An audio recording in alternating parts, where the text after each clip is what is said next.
رسالتي إلى أهل سوريا، بعد ما حررتوا بلادكم مبروك عليكم على كل حال. المهم قصتنا، اسمعوني للتالي خاوتي، نوريكم القصة كيف راك تمشي.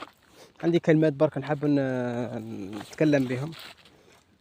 الشام اللي راكم سميتوا رواحكم جنود الشام، تحرير الشام، راكم حررتوه من بشار الأسد.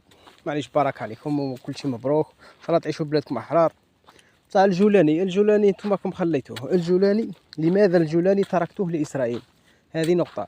في العرب بعضكم وبعض أسود، وبين الإسرائيليين كلكم جبناء. هذه قصة معبرة جدا، حاب تفهمها، حاب أوصلها. الشام، ثم تحرروا في الشام، حررتوه من نظام بشار الأسد. تقاتلوا المقاتلات، أسود في بعضكم، العرب أسود في بعضهم. والشام والكيان الصهيوني، الكيان الصهيوني راه دمر لكم سلاح ب 80% سلاح، ما كاش اللي يهضر معاه. نتوما كي راكم تحدثوا قلتوا مازال نخلط الاوراق في سوريا ونرتب امور سوريا. لا، الاسرائيلي راه يقصف فيكم. اين انتم يا جنود الشام واللي سميتوا روحكم تحرير الشام؟ حرروا الجولاني. وين انتم؟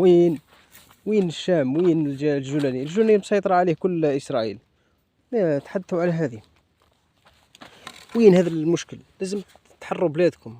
ومادام راه الجولاني راه في الاستعمار، يجب تحرير الشام كل. سوريا لازم تحررها الكل. من بعد تفرقوا، تفرقوا تقووا سوريا، تدوا الجولاني، راكم تقدروا تسيطروا. كاين اللي يرد عليكم. كاين اليمن راها معاكم، المقاتل الوحيد اللي راه مشرف العرب. وما ننساوش غزة، باينه الغزة هما الاول. خوتي لازم كل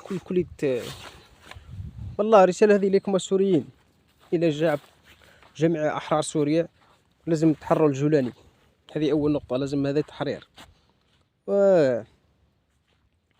شوف بعضكم السوري مع بشار الأسد، كان السوري بشار الأسد الخبيث، أسد في وجه السوريين، وفي الوجه الإسرائيليين قط مياو يمعو. والجنود الثانية أنا باش نطيح لكم، وحتى الجنود اللي حرروا الشام، اللي خرجوا بشار الأسد في 4 ساعات ولا 11 يوم.